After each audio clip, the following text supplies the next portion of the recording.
Housewife word सुनते ही हम सोचते हैं अपने दिमाग में क्या ही करती होगी, दिन भर घर पे ही तो रहती है।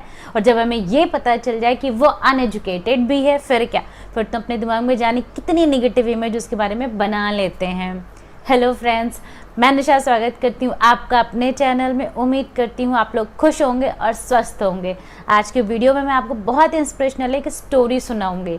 बताऊंगी कैसे एक नहीं, दो नहीं, तीन नहीं, चार नहीं, बल्कि 7 अनएजुकेटेड औरतों ने मिलकर कंपनी शुरू की और आज उसे इस मुकाम तक पहुँचाया है कि वो नेशनल नहीं बल्कि इंटरनेशनल कंपनी बन चुकी है।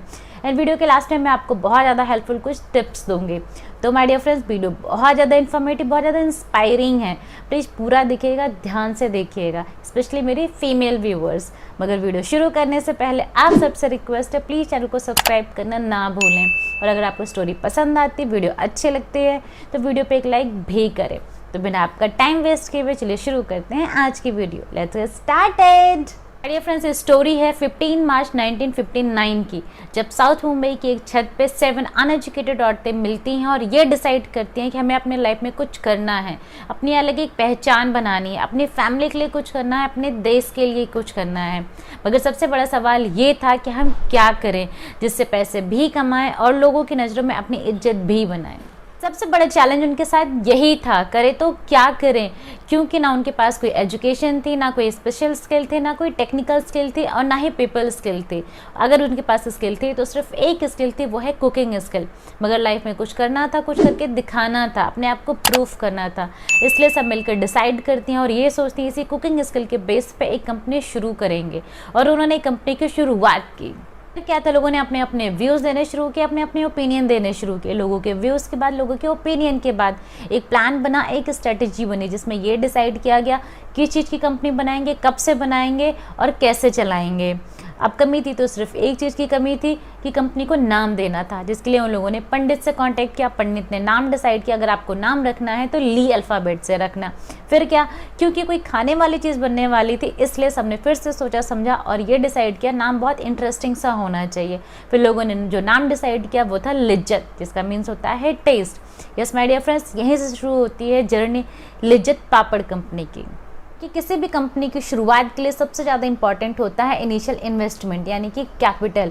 यही था उन सब के लिए नेक्स्ट चैलेंज। मगर इस प्रॉब्लम को भी फेस करने के लिए उन लोगों ने ये डिसाइड किया, सब लोग अपने सेविंग से, अपने अपने घर से थोड़े से पैसे इकट्ठा करेंगे। और जो फाइनल कलेक्शन आया वो था 80 रुपीज़ का। और ये डिसाइड किया गया, अगर प्रॉफिट होगा तो सबका होगा, अगर लॉस होगा तो सबका लॉस होगा।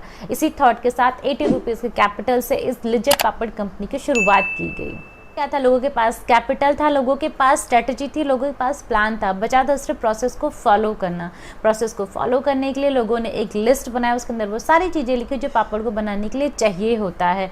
लोग मार्केट गए, मार्केट से सामान लेके गए। पहले दिन उन्होंने 1 kg आटा गूँथा और उससे उन्होंने पापड़ बनाया और उस पापड़ को मार्केट में सेल किया। 1 kg पापड़ को मार्केट में सेल करके लोगों को जो बेनिफिट हुआ वो था 50 पैसे का। माय डियर फ्रेंड्स, 50 पैसे उस टाइम पे बहुत ज़्यादा वैल्यू करते थे। लोग उस 50 पैसे को देख के बहुत ज़्यादा खुश हुए, बहुत ज़्यादा मोटिवेट हुए। फिर क्या था, नेक्स्ट डे उन्होंने 2 kg आटा गूँथा। उस 2 kg आटे से उन्होंने पापड़ बनाया, उस पापड़ को उन्होंने मार्केट में फिर से सेल किया। फिर उन्हें जो बेनिफिट हुआ वो था 1 रुपये का। उस 1 रुपये के बेनिफिट को देख के लोग बहुत ज़्यादा मोटिवेट हो गए। देखते ही देखते कंपनी का बेनिफिट बढ़ गया, कंपनी का बेनिफिट बढ़ गया तो कंपनी का काम बढ़ गया, कंपनी का काम बढ़ गया तो और भी लोग चाहिए काम करने के लिए। इसलिए उन लोगों ने डिसाइड किया कि अपनी टीम को और ज़्यादा बढ़ाने के लिए उन्होंने और भी लेडीज़ को अपने साथ जोड़ना शुरू किया। वो लोग अपनी टीम में सिर्फ ऐसे ही औरतों को ऐड करते थे जिनको बहुत ज़्यादा पैसे की नीड होती थी।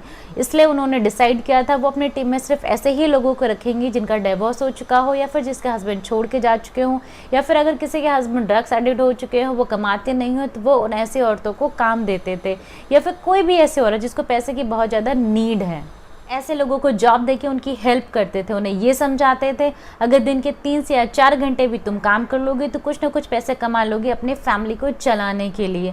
फिर क्या, प्रोसेस की शुरुआत होती थी। प्रोसेस की शुरुआत में सबसे पहले उन्हें वो ट्रेनिंग देते थे। जैसे उनका ट्रेनिंग पीरियड ख़त्म होता था उसके बाद उन्हें नेसेसरी इक्विपमेंट दिए जाते थे, यानी कि रोलिंग बोर्ड, यानी कि चकला और बेलन।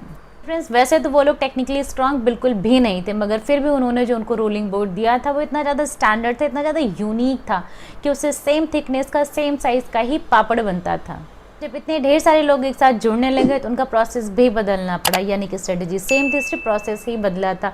स्ट्रेटजी के मुताबिक उनका प्लान बहुत क्लियर था कि सारा जो आटा गूंथा जाएगा वो कंपनी में ही आटा गूंथा जाएगा। उसके बाद लोग आएंगे, आटे को लेके जाएंगे, रोल करेंगे, उसे फिर कंपनी में ला के देंगे और डेली का उनका जो वेजेस बनेगा उसे वो ले लेंगे।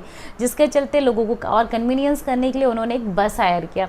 वो बस मॉर्निंग में सबको पिक करती थी, सबको पिक करके लेके कंपनी में आती थी। लोग वहाँ पे आते थे, जो पापड़ बेले रहते थे उसे कंपनी में जमा कर देते थे। जमा करने के बाद वहाँ से वो अपना इनकम लेते थे, डेली वेजेस लेते थे मतलब कि, और डेली वेजेस लेने के बाद फिर से आटा लेते थे और घर को चले जाते थे सेम बस से, यानी कि बस उन्हें ड्रॉप भी करती थी।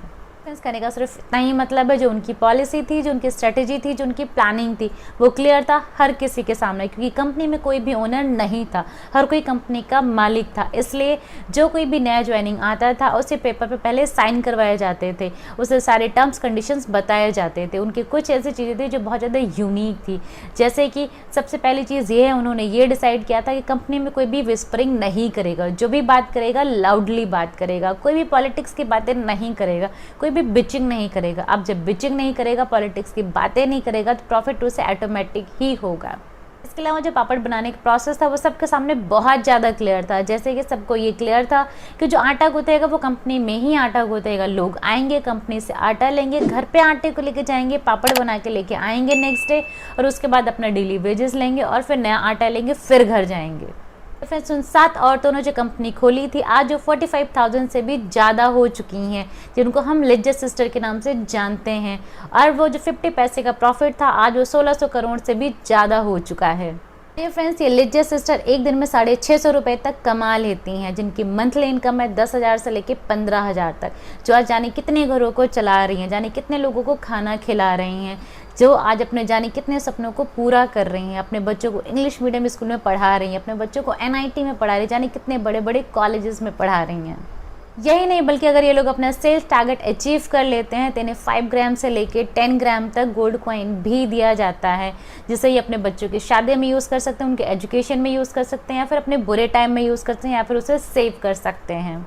फ्रेंड्स, इनके प्रोसेस की यूनिक बात ये है कि ये लोग जो आटा बनाते हैं वो सिर्फ एक जगह ही बनाते हैं, उसको अलग अलग जगह नहीं बनाते हैं, इसलिए कश्मीर से लेके कन्याकुमारी तक इनका टेस्ट सेम ही होता है।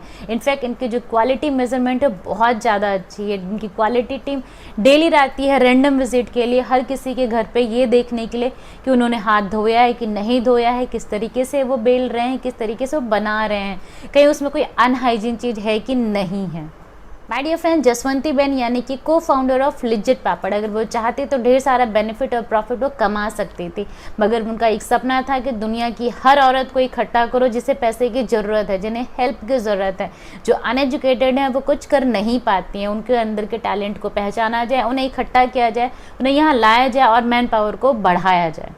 फ्रेंड्स, अगर वो चाहती तो बड़े बड़े मशीन को लगा के अपने प्रोडक्शन को बढ़ा सकते थे, मगर उन्होंने ऐसा नहीं किया, क्योंकि उनकी लाइफ का सिर्फ एक ही मकसद था, जो भी औरतें नीडी हैं, जो भी औरतों को पैसे की ज़रूरत है, उनको अपने साथ जोड़ना है और अपने मैन पावर को बढ़ाना है।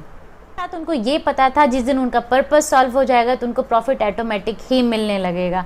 तो माय डियर फ्रेंड्स, अगर आप भी हाउसवाइफ हैं, आप भी अनएजुकेटेड, आप ये सोचती हैं कि आपकी कोई इज्जत नहीं है, तो माय डियर फ्रेंड्स ऐसा मत सोचिए, सिर्फ कुछ करने की ठान लीजिए, फिर देखिए आपको इज्जत भी मिलेगी, आपको सक्सेस भी मिलेगी, आपको पैसा भी मिलेगा। माय डियर फ्रेंड्स, इसी लिज्जत पापड़ ने जानी कितनी औरतों को इज्जत दिलाई है।